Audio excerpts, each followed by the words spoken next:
अरे भैया जल्दी बताओ, आलू कितने रुपए किलो है? हमें देर हो रही है।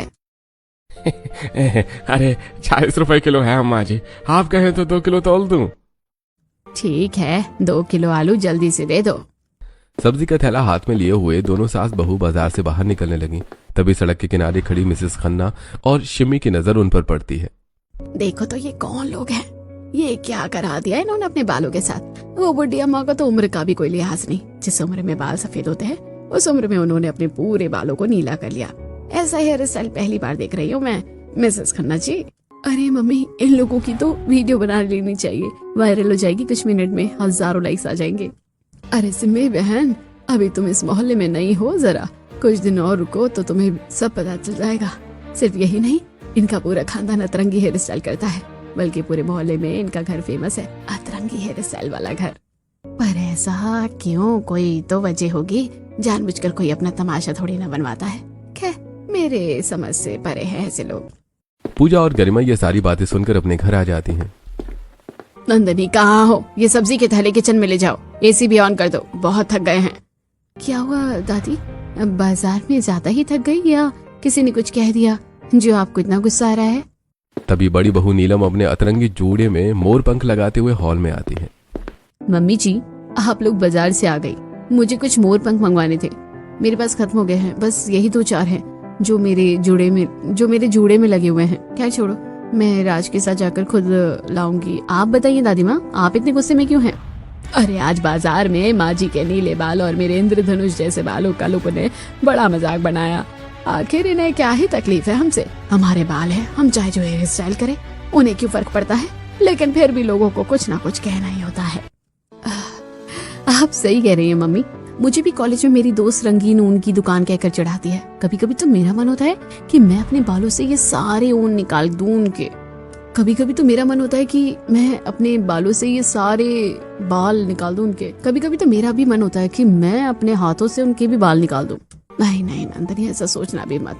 हम अपने अतरंगी हेयर स्टाइल के कारण लोगों की बातें और मजाक बर्दाश्त कर सकते हैं, लेकिन ये हेयर स्टाइल बदल नहीं सकते बेटा। हॉल में बैठी चारों औरतें अतरंगी बालों का मजाक उड़ाने की बात कर रही होती हैं कि तभी बद्रीनाथ, गोविंद और राज तीनों अंदर आए। तीनों के चेहरे के रंग उड़े हुए थे। अरे पापा, भैया, दादा, आप लोग आ गए। लेकिन ये क्या, आप लोगों का मुंह इतना उतरा हुआ क्यों है? क्या होगा? वही जो रोज होता है, इन अतरंगी बालों की वजह से मजाक। अरे ऑफिस में जो भी मेरे रंगीन बालों को देखता है तो बस एक ही डायलॉग, राज तुम्हें देखकर लगता है कि तुम कलर की बाल्टी से नहा कर आए हो। अरे बेटा, इस तरह परेशान नहीं होते, मजाक तो हमारा भी कई सालों से उड़ता आ रहा है। लोग मुझे भी कहते हैं कि तुम तो गुड़िया के जैसे बाल रखे हो, घुंघराले सफेद, लेकिन हम तो कभी नहीं परेशान हुए। कुछ चीजों को हम बदल नहीं सकते, तो उनकी वजह से परेशान भी नहीं होना चाहिए। आप ठीक कह रहे हैं बाबूजी, पहले मुझे भी अपने इन बैगनी स्पाइक हेयर स्टाइल की वजह से लोगों का मजाक बर्दाश्त करना पड़ता था, लेकिन अब आदत सी हो गई है। ये बातें चली रही होती हैं कि तभी अचानक से गरिमा जी का फोन बजता है। हेलो मौसी जी, बताइए मेरा काम हुआ कि नहीं हुआ? मुझे बड़े दिनों से इंतजार था आपके फोन का। अरे गरिमा, मैंने बहुत कोशिश की, लेकिन हमेशा की तरह वही जवाब। लेकिन तू परेशान मत हो, मैं कहीं दूसरी जगह देखती हूँ। ये सुनते ही गरिमा ने फोन काट दिया और वहीं मुंह लटकाए बैठी रही। अरे गरिमा बहू, क्या हुआ? तू फोन काट कर ऐसे उदास क्यों हो गई? सब ठीक तो है ना? अरे माँ, कहाँ सब ठीक है, हमेशा की तरह वही जवाब। जैसे तैसे करके राज की शादी तो हो गई, लेकिन विराट के लिए जहाँ भी रिश्ता भेज रही हूँ सब लोग बस अतरंगी बाल की वजह से मना कर देते हैं। पता नहीं मेरे छोटे बेटे विराट के लिए लड़की मिलेगी। गरिमा बहू, जैसे नीलम बहू मिल गई थी वैसे ही मेरे छोटे पोते विराट के लिए भी लड़की मिल जाएगी, तू परेशान ना हो। अरे हाँ मम्मी जी, मैंने भी रिश्ते करने वाली चाची से कहा था विराट की लड़की देखने को। सभी हॉल में बैठकर बात कर ही रहे थे कि तभी मधु चाची वहां आ गई।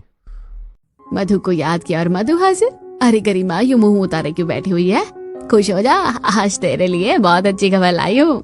ऐसी भी क्या खबर है मधु चाची जो आप इतना मुस्कुरा रही हैं? अरे मेरे गांव में एक लड़की है, बहुत सुंदर है। उसकी माँ भी मुझसे उसके लिए लड़का देखने को कह रही थी। मेरे दिमाग में तो सीधे विराट बेटे का ख्याल आया। तुम कहो तो मैं बात को आगे बढ़ाऊं? अरे हमें तो पसंद आ जाएगी, पहले उनसे पूछ लो, कहीं उन्हें भी हमारे अतरंगी बालों से ऐतराज ना हो। ठीक है, तुम्हारे सामने ही मैं उन्हें फोन लगा देती हूँ, सारी बात यहीं क्लियर हो जाएगी। वहीं बैठे हुए मधु गांव फोन लगा देती है। हेलो राधा बहन, तुमने मुझसे कनिका के लिए लड़का ढूंढने को कहा था। एक बहुत अच्छा रिश्ता है, अमीर लोग हैं, खुद का बिजनेस है और कोई डिमांड भी नहीं है, बस उनका हेयर स्टाइल थोड़ा अतरंगी है। अरे मधु बहन, हेयर स्टाइल से हमें क्या करना, लेकिन तुमने उन्हें बता दिया ना कि हम लोग गरीब हैं, कुछ भी नहीं है, क्योंकि जो भी रिश्ता लेकर आता है हमारी गरीबी की वजह से मना कर देता है। अरे तुम चिंता मत करो, मैंने उन्हें सब कुछ बता दिया है। वो एक बार तुम्हारे घर आना चाहते हैं, फिर बाकी की बातें उनसे खुद ही कर लेना। ठीक है, तुम उनसे कह देना कि वो खुद ही आकर हमारा घर देख लेंगे और कनिका को भी, तब मैं कनिका के पापा से भी बात कर लूंगी ना। फोन पर बात सुनकर गरिमा जी और पूरे परिवार में खुशी की लहर दौड़ गई और वहीं दूसरी तरफ राधा जी भी खुशी से फूली नहीं समा रही थी। तभी उन्हें ख्याल आया कि कनिका कहाँ है। अरे राहुल, पूरे घर में कनिका नहीं दिख रही है, तुझे पता है कहाँ गई है वो? माँ, कनिका दीदी मानसी दीदी के घर गई हैं। घर में नहीं, कनिका और मानसी तो आम के पेड़ों से आम तोड़ने की कोशिश में लगी हुई थी। यार मानसी, क्या करूं, आम तो इतना ऊपर लगा है, तोड़े कैसे? अरे कनिका, सोचना क्या है, इतने लंबे बाल हैं तेरे, उनका इस्तेमाल कर, अपने लंबे बालों की रस्सी बनाकर चढ़ जाओ ऊपर, जितना चाहे उतने आम तोड़ लेना। मानसी, तुझे हर जगह बस मजाक ही सोचता है। मैं यहाँ सोच रही हूँ किसी तरह आम तोड़ लूं और तू है कि बस हंसी जा रही है। किसी तरह दोनों ने आम तोड़े, हंसते खिलखिलाते घर की तरफ चल पड़ी। रास्ते में कुछ औरतें गौर से कनिका को देखने लगी। अरे देखो तो जरा, इस लड़की के बाल कितने लंबे हैं। हाँ तुम सही कह रही हो, इसके लंबे बाल इसकी सुंदरता में 4 चांद लगा रहे हैं। देखा, मैं कहती थी ना, तेरे बाल बहुत लंबे और सुंदर हैं। तुझे लगा मैं बस मजाक उड़ा रही थी, पर ये औरतें भी तो कह रही हैं। पूरे रास्ते दोनों हंसी मजाक करते हुए दोनों अपने अपने घर चली गई। अरे कनिका, कहाँ चली गई थी तू? आज तेरे लिए बहुत अच्छी घर से रिश्ता आया है। मैंने तो तेरे पापा से भी बात कर ली है, उन्होंने मुझसे कहा है कि उन लोगों को कल बुला लो। क्या माँ, आप भी बस जल्दी जल्दी शादी करने, क्या माँ आप भी बस शादी करती रहती हो? अरे बेटा, ऐसे क्यों कह रही है, अब तो तेरी शादी की उम्र हो गई है, और फिर तो मैं और तेरे पापा हमेशा से चाहते थे कि तेरी शादी किसी अमीर घराने में हो जाए, जहाँ तुझे इस गरीबी से छुटकारा मिल जाए। अगले दिन सिंघानिया हवेली में कनिका के घर जाने की तैयारियां जोर शोर से चल रही थी और दूसरी तरफ कनिका के घर में भी आज खुशी का माहौल था। अरे देवर जी, कहीं आपके लाल काले बालों को देखकर भीड़ से इनकार ना हो जाए। मेरी माने तो आप कैप लगा लो। अरे नीलम बेटा, शुभ शुभ कहो। अरे हाँ, वहाँ कोई भी बालों के बारे में पूछे ना तो कह देना फैंसी ड्रेस कंपटीशन में गए थे। सभी लोग गाड़ी में बैठे और गाड़ी सीधे जाकर कनिका के घर के सामने रुकी। जैसे ही सब घर के अंदर पहुंचे, हे भगवान, मधु ने तो कहा था थोड़े अलग हैं, ये तो पूरे अजूबे हैं। अरे नमस्ते जी। अरे आप हमारे बालों को देख रहे हैं? दरअसल वो क्या है ना, हमारे मोहल्ले में आज ग्रैंड फैंसी ड्रेस और रॉक स्टार थीम का कंपटीशन था। हम सब वहां से सीधे यहाँ चले आए। टाइम कम था तो सोचा पहले बेटी को देख लें, गेटअप तो उतरता रहेगा। जी बिल्कुल, अब जल्दी से बिटिया को बुला लीजिए ना। राधा ने हिचकिचाते हुए कनिका को आवाज दी। कनिका जैसी कमरे में आई, पूरा हॉल उसकी सादगी और घुटनों तक लंबे घने काले बालों को देखकर एक पल के लिए शांत हो गया। बेटा कनिका, यहाँ बैठो, तुम्हारे बाल तो बहुत ही सुंदर हैं। आजकल के जमाने में ऐसे बाल कहाँ देखने को मिलते हैं। ये हेयर स्टाइल आप लोग रोज करते हैं क्या? आप सबको रोज ऐसे ही तैयार होना पड़ता है? अरे नहीं, ये तो बस आज कंपटीशन की वजह से। कुछ देर बातचीत हुई। कनिका और विराट ने कोने में जाकर थोड़ी बात की। कनिका को विराट का अंदाज पसंद आया और राधा और उसके पति को भी लगा कि परिवार भले अतरंगी है पर दिल का नेक है। तो फिर क्या विचार है? हमें तो कनिका बहुत पसंद है, हमें भी लड़का और परिवार पसंद है। अगर आप लोग राजी हैं तो हम भी तैयार हैं। अरे तो फिर देर किस बात की है? अगले महीने की 15 तारीख का शुभ मुहूर्त है। हम चाहते हैं कि शादी जल्दी हो जाए। महीना पलक झपकते निकल गया। सिंघानिया परिवार पूरी तरह बारात लेकर कनिका के घर पहुंचा, पर हैरानी की बात यह थी कि आज भी सबके सिर पर वही नीले, बैंगनी और सतरंगी बाल थे। अरे मधु, आज फिर वही अतरंगी बाल? उस दिन तो कंपटीशन था, आज क्या है? अरे चुप हो जाओ पूजा बहन, कोई सुन लेगा। तुम्हें क्या लेना देना बालों से? मैंने तुम्हें बताया था ना कि वो अलग अलग तरीके के हेयर स्टाइल करते हैं। खैर सब छोड़ो, जल्दी से कनिका को ले आओ।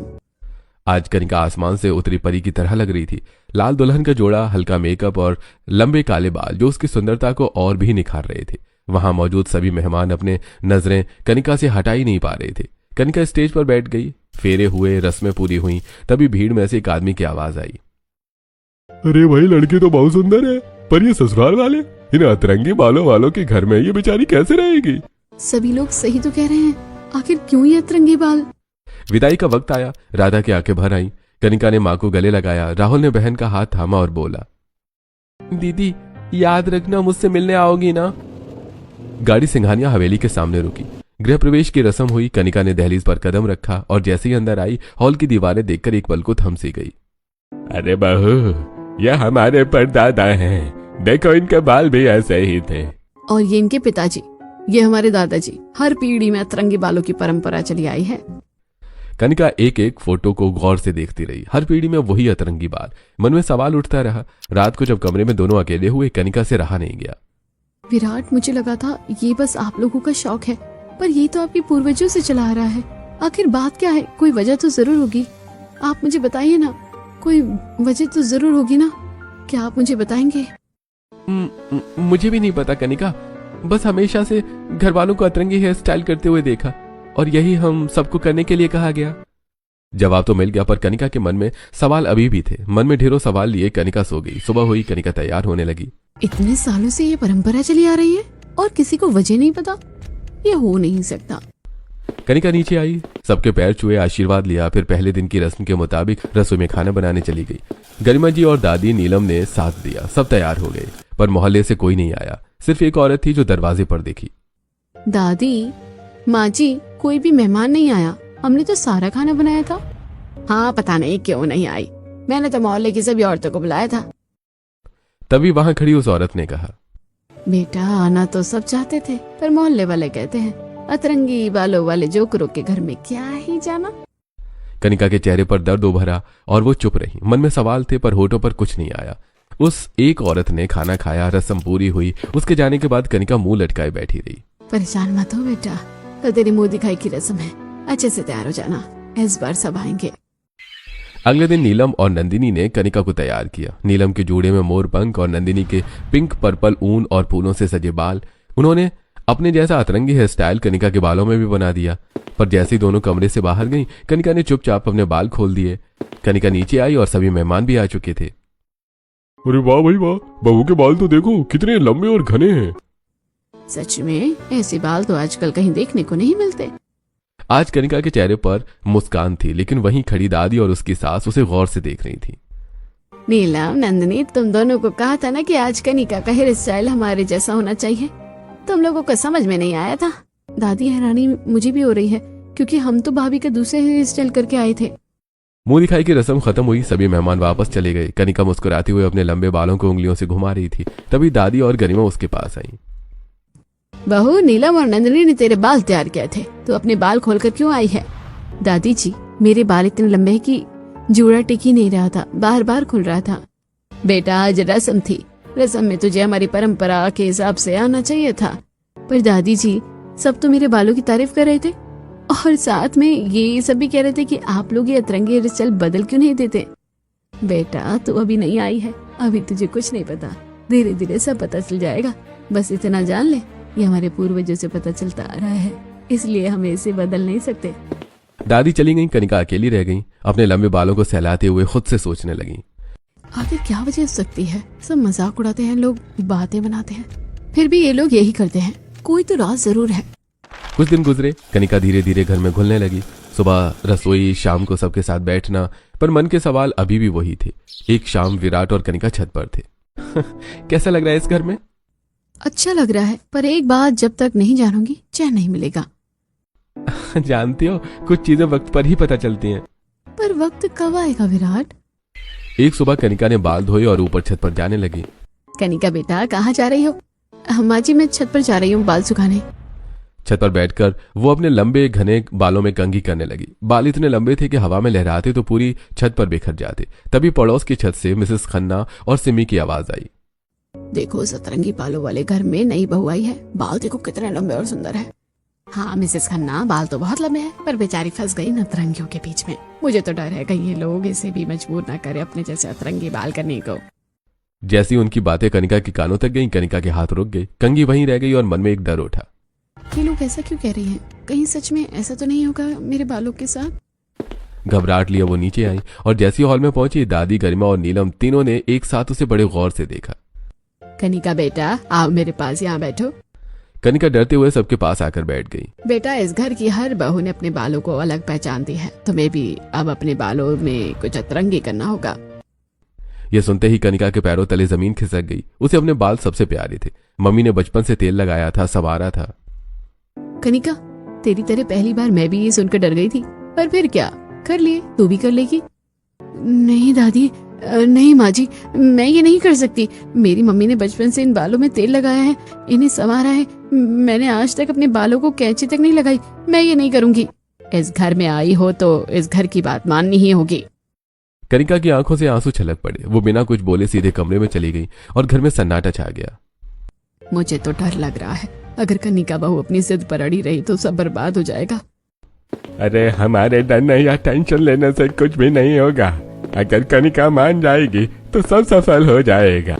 रात हुई। विराट कमरे में आया तो कनिका आंखें पोंछ रही थी। बाल अभी भी खुले थे, वही लंबे घने काले बाल जो उसे सबसे प्यारे थे। विराट आज मुझे सच बताओ, घर वाले कहते परंपरा है, पर कोई और वजह नहीं बताता। मैं अपने बाल नहीं कटवाऊंगी, नहीं रंगवाऊंगी, पर ये भी जानना चाहती हूँ कि आखिर क्यों। कनिका सच में मुझे भी पूरा नहीं पता, बस इतना जानता हूँ कि यह परंपरा बहुत पुरानी है और घर के बड़े इसे बदलना नहीं चाहते। इतना कहकर विराट लेट गया। उस रात कनिका भी चुपचाप लेट गई, पर नींद नहीं आई। मन में एक ही सवाल घूमता रहा, आखिर राज क्या है। अगली सुबह कनिका नीचे गई। कनिका तूने क्या सोचा बेटा, अपने बालों के साथ क्या करेगी? जब तक आप लोग मुझे पूरा सच नहीं बता देंगे मैं अपने बालों में कुछ भी नहीं करूंगी। उसी दिन पूरे घर की अच्छे से सफाई हो रही थी। कनिका भी सफाई करने में लग गई। ऊपर एक पुराना बंद कमरा था जिसे कोई खोलता नहीं था। कनिका झाड़ू लेकर अंदर गई। धूल, पुरानी चीजें और एक कोने में एक पुरानी अलमारी उसने खोली। अंदर कपड़ों के नीचे दबी एक पुरानी डायरी मिली। पन्ने पीले पड़ चुके थे। कनिका ने डायरी पढ़ना शुरू किया। सन 1975। आज का दिन इस परिवार के लिए सबसे काला दिन था। रणजीत सिंह हमारा सबसे बड़ा दुश्मन। वो और हमारे बड़े बुजुर्ग दोनों एक ही गांव के थे। दोनों का रुतबा था, इज्जत थी, पर रणजीत सिंह को हमारी हवेली और हमारी जमीन हमेशा से खटकती थी। उसने धोखे से हमारी हवेली के कागजात हड़प लिए और हमें बेइज्जत किया। पूरे गांव के सामने कहा, अब यह हवेली मेरी है। हमारे बुजुर्गों ने लड़ाई की, पर रणजीत सिंह के पास पैसा था, रसूख था। तब रणजीत सिंह ने एक शर्त रखी, अगर तुम्हारी आने वाली पीढ़ियां 50 साल तक अतरंगी हेयर स्टाइल करके दुनिया का मजाक सहती रहे तो हवेली तुम्हारी रहेगी, पर अगर एक भी पीढ़ी ने यह छोड़ा तो हवेली और सारी जमीन हमारी। रणजीत सिंह का मकसद था कि यह परिवार हमेशा दुनिया में हंसी का पात्र बना रहे। वो चाहता था कि एक दिन यह परिवार था घर हार मान ले और हवेली उसकी हो जाए, पर हमारे बुजुर्गों ने शर्त मान ली। उन्होंने कहा, हम अपनी इज्जत और हवेली दोनों बचाएंगे, मजाक सहेंगे पर हार नहीं मानेंगे। आज 1975 में यह शर्त हुई थी। 50 पूरे साल होंगे 2025 में, बस एक साल बाकी है। तो ये राज था। इन लोगों ने 50 साल तक की दुनिया का मजाक सहा अपनी हवेली बचाने के लिए और किसी को कुछ नहीं बताया, और मैं थी जो इनसे सवाल कर रही थी। वो नीचे आई, विराट को एक तरफ ले गई और डायरी उसके हाथ में दे दी। पढ़ो। विराट ने पढ़ा। हाथ कांप रहे थे, आंखें भर आईं। इतने साल इन लोगों ने ये अकेले सहा, हमें बताया तक नहीं। क्योंकि वो नहीं चाहते थे कि हम बोझ महसूस करें। विराट, अब हम दोनों मिलकर ये सब पूरा करेंगे। उसी शाम गांव में एक महंगी गाड़ी आकर रुकी। रणजीत सिंह का बेटा विक्रम सिंह सालों बाद गांव लौटा था। उसे पता चला था कि सिंघानिया परिवार में नई बहू आई है जो अभी तक परंपरा नहीं निभा रही। मन में एक ही ख्याल था, शायद यही मौका है। अगले दिन कनिका सुबह सुबह पड़ोस की दुकान पर सामान लेने गई। विक्रम वहीं मिला। अरे भाभी जी, आप सिंघानिया परिवार की नई बहू है ना? जी, आप कौन है? बस एक पुराना जानने वाला। भाभी जी, आप समझदार हैं, पढ़े लिखे हैं, आपके बाल इतने सुंदर हैं, क्या आपको अपने ससुराल वालों के अतरंगी बाल देखकर हंसी नहीं आती? आप कौन होते हैं मुझसे ये बात करने वाले? अरे भाभी जी, मैंने आपको बताया ना कि आपके ससुराल वालों का पुराना दोस्त हूं मैं। बस आप मुझे सीधी लगी, इसलिए इंसानियत के नाते आपसे बताना चाहता हूँ कि आपके ससुराल वाले आपको भी मजबूर करेंगे आपके काले लंबे बालों को अतरंगी बनाने के लिए, लेकिन आप उन्हें सीधे मना कर देना। मैं समझ गई, आप विक्रम सिंह जी हैं। मुझे सब पता है आपके पिता ने क्या किया था और आप यहाँ क्यों आए हैं, वो भी पता है। मेरे बाल मेरे हैं, मैं जो चाहूँ करूँ, आप मेरी फिक्र ना करें। विक्रम का चेहरा उतर गया। कनिका सामान लेकर चली गई। उस रात कनिका ने पूरे परिवार को एक साथ बुलाया। डायरी सबके सामने रख दी। दादाजी, ये डायरी मुझे ऊपर पुराने कमरे में मिली, मैंने सब पढ़ लिया। अरे बहू, हमने कभी नहीं चाहा कि हमारे बच्चे इस बोझ को जाने। यह हमारी लड़ाई थी।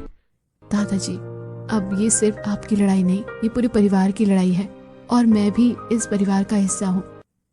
विराट उठा और दादा के पास जाकर बैठ गया। दादाजी, आप लोगों ने इतने साल अकेले ये सहा, हमें पहले बताना चाहिए था। अरे अगर बताते तो तुम लोग मुझे बोझ महसूस करते। हम चाहते थे कि तुम खुशी से ये करो, मजबूरी से नहीं। अगले दिन विक्रम सिंह ने गांव में पंचायत बुलाई। उसे लग रहा था कि अभी भी कोई मौका है। देखो भाई, इन लोगों को, ये परिवार पागल है और इनकी नई बहू भी अभी तक परंपरा निभा नहीं रही है। शर्त के मुताबिक हवेली हमारी होनी चाहिए। पंचायत में सन्नाटा था। तभी कनिका आगे आई। बालों में रंगीन धागे थे, मोर पंख थे और चेहरे पर मुस्कान। मैं इस परिवार की बहू हूँ और आज आप सभी को एक बात बताना चाहती हूँ।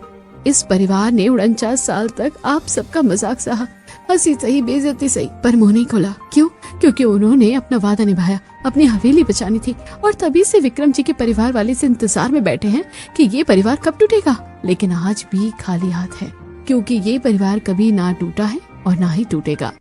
वहां मौजूद हर इंसान कुछ देर के लिए थमसा गया था। उन्हें अपनी गलती का एहसास हो रहा था कि जिस अतरंगी हेयर स्टाइल की वजह से वो उन सभी लोगों का मजाक उड़ाते थे, असल में वो उनकी मजबूरी थी, ख्वाहिश नहीं। आज हमारी बहू ने, छोटी बहू ने भी इस शर्त को मान लिया और अब सिर्फ 1 ही साल बचा है। तो अभी हम इस शर्त को हारे नहीं है विक्रम, जाके अपने पापा को बता देना। 1 साल बाद वो दिन आया जिसका सिंघानिया परिवार के हर सदस्य को बेसब्री से इंतजार था, क्योंकि आज उनकी शर्त के 50 साल पूरे हो गए। 50 साल पहले जो लड़ाई इस हवेली के लिए शुरू हुई थी, वो आज खत्म हुई। हमने इस लड़ाई में जीत हासिल कर ली। हाँ, वो लड़ाई जिसमें लोगों ने बहुत मजाक उड़ाया, लेकिन हम नहीं टूटे। दादाजी, ये हवेली हमारी थी, हमारी है और अब हमेशा हमारी रहेगी। अरे वाह, मतलब आज से इस सतरंगी हेयर स्टाइल को बाय बाय। मैं तो सबसे पहले ये कलरफुल ऊन अपने बालों से निकालूंगी। एक एक करके सब अपने बाल नॉर्मल करने लगे। दादी पूजा ने नीले बाल धोए, गरिमा जी ने इंद्रधनुषी रंग उतारा, गोविंद जी के पर्पल स्पाइक्स सीधे हुए, राज के रंगीन बाल नॉर्मल हुए, नंदिनी ने पिंक रंग हटाया, विराट के लाल काले बाल सीधे हो गए, नीलम ने जोड़े से मोर पंख निकाले, पर कनिका वहीं खड़ी थी, बालों में अभी भी रंगीन धागे। कनिका, तुम खड़ी क्यों हो? तुम भी अपने बालों से ये रंगीन ऊन निकाल दो। निकाल लूंगी विराट, बस देख रही हूँ कि 50 साल से कितने लोगों का मजाक बर्दाश्त किया है आप लोगों ने, और मैंने भी बस बार बार सवाल किए। मुझे माफ कर दीजिए।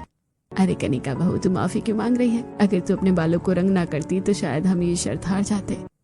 आज मैं अपने पूर्वजों को जवाब दे सकता हूँ कि हमने उनका वादा निभाया है। विराट, मुझे आज समझ आया है। विराट, मुझे आज समझ आया है, अलग दिखना शर्म की बात नहीं, भीड़ में खो जाना शर्म की बात।